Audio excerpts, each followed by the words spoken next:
Hi everyone, welcome back. I am Ananya Maheshwari. So आज हम ना ऑपरेटिंग सिस्टम की फर्स्ट यूनिट देखने जा रहे हैं। एंड ऑपरेटिंग सिस्टम बहुत आसान सब्जेक्ट भी है और बहुत कोर सब्जेक्ट है, तो डिफ़िकल्ट भी है as well as theory subject है, पर बहुत इंटरेस्टिंग है। सच बताऊं तो कंप्यूटर और कंप्यूटर के हार्डवेयर के बारे में जानने को मिलता है, बहुत मज़े आते हैं। I really enjoyed it. So हम ना आज से देखते हैं, पहले हम ना हर चीज़ का पर्पस जानेंगे। अगर हमको वो चीज़ का आंसर मिलेगा ना, तो हमें ये बहुत इंटरेस्टिंग सब्जेक्ट लगेगा। नहीं तो बहुत थ्योरी है तो थोड़ा बोरिंग भी हो जाता है समटाइम्स, पर आई थिंक बहुत इंपॉर्टेंट और बहुत ही ज़्यादा इंटरेस्टिंग सब्जेक्ट है। सबसे पहले हम जानते हैं कि पर्पस क्या है आखिर ऑपरेटिंग सिस्टम का। हम ऑपरेटिंग सिस्टम तो पढ़ लेंगे, पर आखिर पर्पस क्या है ऑपरेटिंग सिस्टम का। ये प्रोवाइड करता है एक environment for a computer user to execute program. तो ये हमको क्या करता है, एक इन्वायरमेंट को प्रोवाइड करता है जिसमें हम एग्जीक्यूट कर सकता है। प्रोग्रामर जो एक प्रोग्राम है उसको एग्जीक्यूट करेगा कंप्यूटर की हार्डवेयर पे इन कन्वीनियंट एंड एफिशिएंट मैनर। सो पहला काम तो ऑपरेटिंग सिस्टम का यही हो गया, ये इसका पर्पस हो गया। ये क्या करता है, और to allocate the separate resources of this computer as needed to use the problem. अच्छा, जो भी कोई प्रॉब्लम है उसके लिए सारे सेपरेट रिसोर्सेज को प्रोवाइड कर सकता है ताकि हम उनको उस प्रॉब्लम को सॉल्व कर सकें। ठीक है, given the allocation process should be as far as efficient as possible. जितनी एफिशिएंट हो सकता है हम उतना पॉसिबली बनाते हैं। हम जानते हैं अगर हमारा जो भी लैपटॉप है, अगर वो थोड़ा सा भी स्लो हो जाता है, स्लो डाउन हो जाता है, हमारा पेशेंस इतना कम है कि हम उसको बैक कर देते हैं, right. But in this situation हमें समझना पड़ेगा कि जो यूज़र की डिमांड है वो क्या है, कि उसको एफिशिएंट चाहिए, तो हम एज पॉसिबल एज एफिशिएंट बनाने की कोशिश करते हैं। ठीक है, as a control program it serves as two major function. इसके दो मेजर फंक्शंस होते हैं। Supervision of the execution of user program, जो भी यूज़र का प्रोग्राम है उसके एग्जीक्यूशन में काम करता है। टू प्रिवेंट एरर, और जो भी इम्प्रॉपर यूज़ होता है कंप्यूटर का वो सबसे बचाता है। मैनेजमेंट देता है हमको of the operating system and control the input output devices. जो भी इनपुट आउटपुट डिवाइसेस हैं उनको भी कंट्रोल करता है। इनके बारे में ना अच्छे से डिटेल में समझ रहे होंगे कि आखिर ये मैनेज क्या करता है, कैसे इनपुट आउटपुट डिवाइसेस को मैनेज करता है, क्या करता है। पूरा ऑपरेटिंग सिस्टम पर ही हमारी ये यूनिट्स होंगी और बहुत सारी। ठीक है, ऑपरेटिंग सिस्टम। अब सबसे पहले हम जानते हैं व्हाट इज द डेफिनेशन। अगर हमसे दो नंबर में पूछा गया कि आखिर ऑपरेटिंग सिस्टम क्या है, तो हम क्या लिखेंगे। Operating system run on computer hardware provides the platform for the other software to run on the computer system. And operating system is a system software which act as an interface between the user and the computer hardware.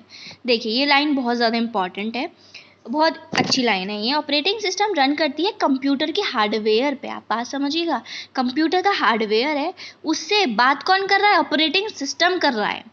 समझ में आया। और ये एक platform provide कर रहा है जो भी सॉफ्टवेयर है उनको रन करने के लिए। ठीक है, and operating system is a system software. Operating system एक सिस्टम का सॉफ्टवेयर है जो एक इंटरफेस की तरह एक्ट करता है between the user and the computer hardware. जो कंप्यूटर का हार्डवेयर है और यूजर है, इनके बीच में ये एक इंटरफेस की तरह एक्ट करता है। Got it. ये डेफिनेशन 5 लाइन की बहुत इंपॉर्टेंट है, इसको देख लीजिएगा। Computer system can be logically divided into 4 component. हम कंप्यूटर सिस्टम को 4 कंपोनेंट में डिवाइड करते हैं। Computer hardware, operating system, application program end user. समझ में आ रहा है, computer hardware, operating system, application program end user.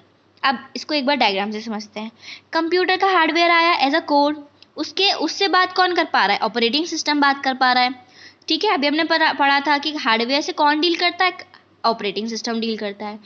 Operating system directly हमसे बात नहीं कर रहा है, उसके बीच में यूज़र एप्लीकेशंस आ रही हैं। हम लोग यूज़र एप्लीकेशंस पे क्लिक करते हैं जब हमको कुछ भी ऑन करना होता है, कोई भी काम परफॉर्म करना होता है, हम यूज़र एप्लीकेशन से बात करते हैं, हम सीधा ऑपरेटिंग सिस्टम से बात नहीं करते हैं। तो उसके बाद में यूज़र एप्लीकेशंस आती हैं, उसके बाद में यूज़र आता है जो उसको सर्विस को ले रहा होगा। गॉट इट, यहाँ तक सब समझ में आ गया। अब an operating system control and coordinate the computer hardware component. जो ऑपरेटिंग सिस्टम है कंट्रोल करता है और कोऑर्डिनेट करता है कंप्यूटर के हार्डवेयर कंपोनेंट्स है, जैसे कि CPU, memory, input output devices. इन सब से कौन बात कर रहा है, ऑपरेटिंग सिस्टम बात कर रहा है।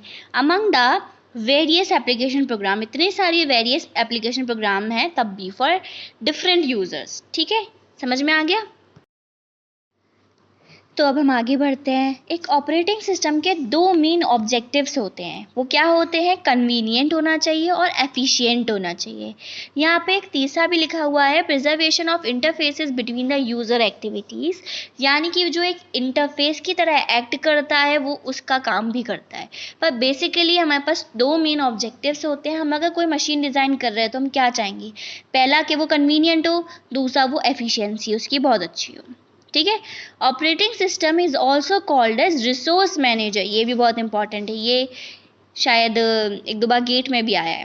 तो ऑपरेटिंग सिस्टम को हम रिसोर्स मैनेजर भी कहते हैं। या फिर 2 नंबर में क्वेश्चन पूछा जा सकता है कि व्हाट इज ऑपरेटिंग सिस्टम और उसका दूसरा नाम क्या है, या फिर ऐसा आ सकता है व्हाट इज रिसोर्स मैनेजर। बच्चा कंफ्यूज हो जाएगा कि भाई किसकी बात चल रही है। ठीक है। It manage all the computer resources and allocate them to a specific program। ये क्या करता है? ये मैनेज करता है all the computer resources, सारे computer resources को मैनेज करता है और allocate करता है उनको specific program में, and use it as required to complete a task। और उसको use करता है ताकि जो भी complete task करने के लिए काम आ जाता है। ठीक है। Objective of operating to hide the details of hardware by creating abstraction. इसका मतलब क्या होता है? इसका मतलब है जब भी आप बिल्डिंग को बना रहे हो, लाइक मैं एग्जांपल से एक्सप्लेन करती हूँ। आपने बिल्डिंग है, आपने बिल्डिंग बनाई है, बिल्डिंग को आपने सीमेंट से, ईंट से, इन सबसे बनाया है। जो छोटी छोटी डिटेल्स होती हैं वो सब हाइड कर दी जाती हैं, तो इसको हम एब्स्ट्रैक्शन की तरह मान लेते हैं। तो to hide the details of hardware, जब भी जो हार्डवेयर की डिटेल्स उनको आप हाइड कर देते हो बाय क्रिएटिंग एब्स्ट्रैक्शन, तो ये ऑपरेटिंग सिस्टम का काम होता है। ये मैनेज करता है रिसोर्सेज को, provide a pleasant and effective user interface, यानी कि एक इफेक्टिव यूज़र इंटरफेस प्रोवाइड करता है ताकि जो कम्युनिकेशन है बिटवीन द यूज़र, जो आपको कम्युनिकेट करना है with the hardware of computer, ये एक प्लीजेंट इंटरफेस प्रोवाइड करता है। अब फंक्शनिंग ऑफ ऑपरेटिंग सिस्टम क्या है? Main function of operating systems are, पहला है to assign a processor to different task. हमने डिफरेंट टास्क को प्रोसेसर को असाइन करेंगे, being perform by the computer system, यानी कि जो भी टास्क है जो परफॉर्म करेगा कंप्यूटर सिस्टम, उसको हम प्रोसेसर प्रोवाइड करते हैं। ठीक है। It allow the main memory and the other storage area to the system program as well as users program and data. ये एलोकेट करता है मेन मेमोरी में, प्राइमरी मेमोरी में, ये चीज़ भी याद रखिएगा। ठीक है। और बाकी स्टोरेज एरियाज भी। It enquires out the input output management and coordinates the different input output devices. ये कोऑर्डिनेट करता है डिफरेंट इनपुट आउटपुट डिवाइसेस से। इनपुट आउटपुट डिवाइसेस कौन से होते हैं? जैसे कि कीबोर्ड, माउस, स्पीकर, ये सारी की चीज़ें जो होती है ये इनपुट आउटपुट डिवाइसेस में आ जाते हैं।